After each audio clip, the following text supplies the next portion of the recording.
नाज़रीन अस्सलाम वालेकुम, आपकी खिदमत में एक नई वीडियो के साथ आपका मेज़बान हाज़िर है। नाज़रीन, इलेक्शन तो हो गया लेकिन अभी भी कशमकश चल रही है। कल की एक खबर बड़ी गर्दिश कर रही है। कमिश्नर रावलपिंडी लियाकत अली चट्टा ने बड़े इंकशाफात कर दिए हैं और उन्होंने वाज़े बता दिया है कि किस तरह मैंने इलेक्शन में धांधली करवाई और धांधली से मुस्लिम लीग नवाज को सीटें जितवाई, जिस पर आज फैसल वाडा ने भी बड़े इंकशाफात का दावा कर दिया है। फैसल वाडा ने बता दिया है कि कमिश्नर रावलपिंडी ने ये सब कुछ किन के कहने पर और क्यों किया है।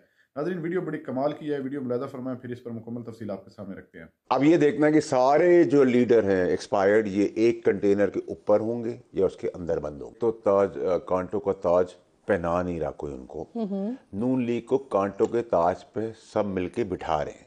अच्छा, आज जो एक प्रेस कॉन्फ्रेंस हुई कमिश्नर रावलपिंडी की तरफ से, बड़े संगीन इल्ज़ामात उनकी तरफ से आते हैं, फिर वो गायब हो जाते हैं। इलेक्शन कमीशन निगरां हुकूमत के ऊपर उनकी जानिब से इल्ज़ामात भी लगाए जाते हैं। फिर चीफ जस्टिस साहब कभी एक स्टेटमेंट सामने आता है, वो भी कहते हैं कि इल्ज़ामात से कुछ नहीं होगा, सबूत दें। तो क्या है ये सब कुछ? ये ड्रामा है। तो this is nothing abnormal, this is business as usual. हम 8 पीटीआई मांगती थी, 8 हल्के खुलवा दें। इस ड्रामे के डायरेक्टर कौन है? जो इलेक्शन कमिश्नर साहब हैं, उनकी अपनी क्रेडिबिलिटी क्वेश्चन करने की ज़रूरत है। उनकी दोस्तियाँ किसके साथ थी, उनके पास जायदाद कहाँ से आई, वो कितने ज़बरदस्त थे, कितने बुरे थे, उसको भी प्रूव कर लें, इसको भी प्रूव कर लें। पॉलिटी के नून लीग ने लॉन्च कर दिया, उनको पैसे दे दिए हों, सारा खेल पैसे का यहाँ निकल जाएगा ये 1-2 इलेक्शन। असल सवाल ये कि गवर्नमेंट बनने किसकी जा रही है, क्योंकि इस वक्त इतना ज्यादा कियोस है ना। कल रात ख्वाजा साद रफीक साहब एक ट्वीट करते हैं, वो कहते हैं कि मुझे PMLN को कांटों का ताज सर पे पहनने का कोई शौक नहीं है।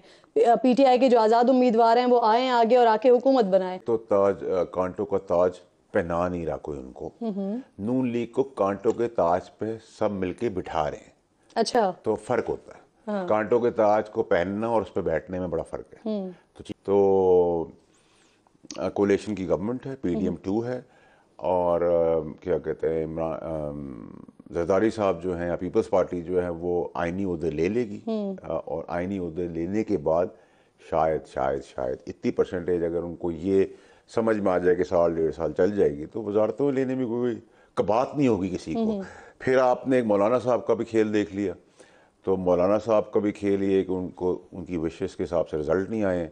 अब ये देखना है कि सारे जो लीडर हैं एक्सपायर्ड ये एक कंटेनर के ऊपर होंगे या उसके अंदर बंद होंगे। जरा ये भी आपसे पूछना चाह रही हूँ, क्या एनी पॉसिबिलिटीज, आपने कहा कि कंटेनर पे हो सकते हैं, तो क्या ऐसा हो सकता है कि अभी जो हमने PTI की गवर्नमेंट में मौलाना साहब का PDM का पूरा इत्तेहाद बन के और फिर उसके बाद मौलाना का जो स्ट्रीट पावर है उसे इस्तेमाल करते हुए देखा था, कि एनी पॉसिबिलिटी कि अब यहाँ पर PMLN गवर्नमेंट कर रही हो, पाकिस्तान पीपल्स पार्टी भी उनके साथ हो, और दूसरी तरफ PTI के साथ मिलकर ये जो JUIFA है ये अपना स्ट्रीट पावर लेकर आए? आप परेशान है आज, मुझे लगता है कंसर्न है बहुत पाकिस्तान। मैं आपको बताया, देखिए आप मरी गई वीकेंड पे, आप समझे मरी आप गई जमहूरी गाड़ी के अंदर बैठ के, वापसी में रात को 3 बज गए, पेट्रोल खत्म हो गया, मौलाना साहब की टैक्सी आगे खड़ी हो गई।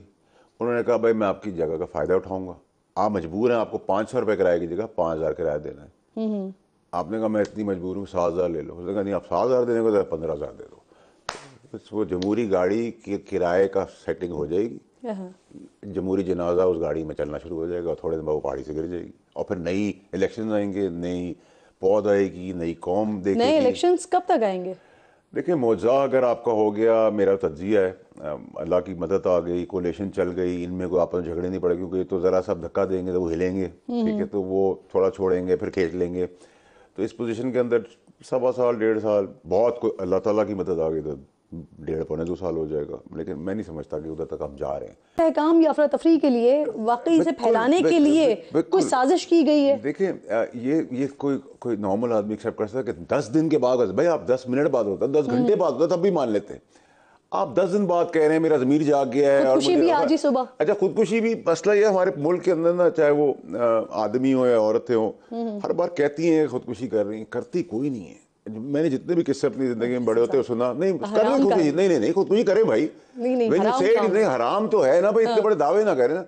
कई होते हैं जो खुदकुशी करके बता भी देते हैं कि हमने गोलियां खा ली हैं। ये तो जो काम 10 दिन बाद रिटायर हो रहा है एक आदमी, इसमें तो खुद 100 क्वेश्चन है, इसके बाद इतनी जायदाद कहाँ से आई, इसकी प्रॉपर्टी की फाइलें कहाँ से आई, 10 दिन पहले रिटायर हो रहा है, और जमीर 10 दिन बाद मिस्टर जमीर जाग रहे हैं। 9 घंटे बाद होते, 10 घंटे बाद, तो अगले दिन भी होते। शायद दूसरे दिन भी होता है कि 20 बच्चों ने कोई ज़मीर जगा दी है। अक्सर ये होता है कि आप बेज़मीर होते हैं, आपके घर वाले ज़मीर जगा देते हैं। तो 10 दिन के बाद और 10 दिन पहले रिटायरमेंट से, नॉनसेंस। इसको नॉर्मल लें, ये कल सुबह फिजल आउट हो जाएगा। सुप्रीम कोर्ट भी नॉर्मल लेगी इसको या नोटिस ले सकती है, आपको लगता है? देखिए, मैं तो गुजारिश करूंगा हाथ जोड़ के कि अब कोई नोटिस ना लें। अच्छा, बहुत नोटिस हो चुके हैं पाकिस्तान के अंदर। उस नोटिस के अंदर नस्ला टावर का भी नोटिस होना चाहिए था, वो गिर गया, गरीब सड़क पे आ गए। भुट्टो साहब मर गए, उसका भी नोटिस ना ले लेते उस वक्त। इमरान खान साहब की गवर्नमेंट गिरा दी, रात के 12 बजे पाबंद करके, उस वक्त नोटिस ले लेते। तहकीकात से कुछ कह नहीं रहा, लेकिन जिस वक्त तहकीकात होगी हम उस वक्त ऊपर जा चुके होंगे। तहरीक इंसाफ हो, पाकिस्तान पीपल्स पार्टी हो, PMLN हो, कोई भी विफाक में हुकूमत बनाना नहीं जा रहा है। कल पीर साहब पगारों का अगर आपने देखा हो स्टेटमेंट, वो कह रहे हैं कि सिचुएशन ऐसी हो रही है कि मार्शल लॉ भी लग सकता है, इमरजेंसी भी हो सकती है। कुछ भी नहीं आ रहा, ऐसा कुछ भी नहीं हो रहा। अच्छा, ऐसा कुछ भी नहीं हो रहा। नाज़रीन, आपने वीडियो मुलाज़ा फरमाइए। नाज़रीन, इस वक्त मुल्क के पाकिस्तान जो है वो बड़े दंदल का शिकार है और आए रोज़ नए चेहरे मंजरे आम पा रहे हैं और नए नए इंकशाफात कर रहे हैं। जिस तरह कल कमिश्नर रावलपिंडी ने बड़े इंकशाफात किए हैं, उन्होंने धांधली को तस्लीम करते हुए अपना जुर्म कबूल किया है। लेकिन आज फैसल बवाडा ने कमिश्नर रावलपिंडी लियाकत अली चिट्टा का सारा भंडा भी फोड़ दिया है कि लियाकत अली चिट्टा साहब ने ये किन लोगों के कहने पर किया है। नाज़रीन, आपने वीडियो तो मुलाज़ा फरमा लिया है, आपको पता तो लग गया होगा, लेकिन बिल्कुल इस मुल्क में इस वक्त वो अफरा तफरी मची है कि यहाँ पर कौन गलत है कौन सही कोई समझ नहीं आ रही। आए रोज़ नए ड्रामे, नए रंगबाजियां जो हैं वो चल रही हैं। हर कोई इक़्तिदार की हवस में लगा हुआ है और इक़्तिदार हासिल करना चाहते हैं।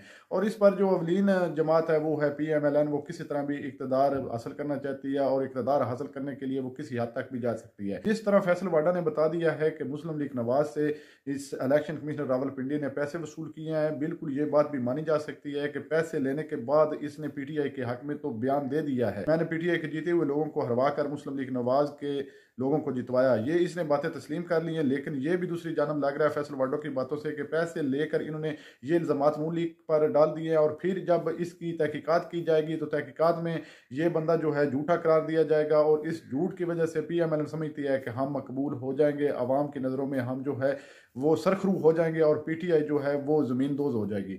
लेकिन नाज़रीन, आए रोज़ ये मुल्क पाकिस्तान में ड्रामे चल रहे हैं और इस वक्त ये तो वाज़े पता चल रहा है कि इन तमाम ड्रामों के पीछे जो जमात है वो है PMLN, वो इक़्तिदार की भूखी है और वो किसी तरह भी इक़्तिदार हासिल करना चाहती है। नाज़रीन, ये तो तहकीकात अभी होगी, तहकीकात का क्या फ़ायदा कि भुट्टो की फांसी को अगर देखें या भुट्टो की इस दुनिया से गया कितने 40-50 साल हुए, आज तक तहकीकात चल रही है, क्या हुआ इस मुल्क में? नए नए रोज़ ड्रामे जो हैं वो होते रहते हैं। अदलिया का निज़ाम जिस तरह है वो आपके सामने है। लेकिन साथ में फैसल वाडा ने यह भी बता दिया है कि मौलाना फजलुर रहमान साहब जो हैं आजकल PTI के साथ वो जो है उनकी मुलाकातें चल रही हैं। लेकिन मौलाना फजलुर रहमान साहब बिल्कुल इसी तरह हैं जिस तरह एक किराए की गाड़ी होती है, जो भी कोई किराया दे वो लेकर चला जाए। बिल्कुल ये हकीकत बात है। मौलाना फजलुर रहमान साहब को अगर आज ही कोई 1-2 सीटों की ऑफर कर दी जाए वो तो ये सारी बातों से वो पीछे हटकर उसी पार्टी के साथ लाग जाएंगे जो उनको इक़्तिदार में बिठाएगी। नाज़रीन, इस वक्त मुल्क कशमकश का शिकार है। दुआ है अल्लाह ताला हम पर और हमारे मुल्क पर बेहतरी करे। नाज़रीन, आप फैसल वाडा की बातों से कितने मुतमिन है? वीडियो के कमेंट सेक्शन में कीमती राय दीजिए और अगली वीडियो तक अपने मेज़बान को दीजिए इजाज़त। अल्लाह हाफिज़।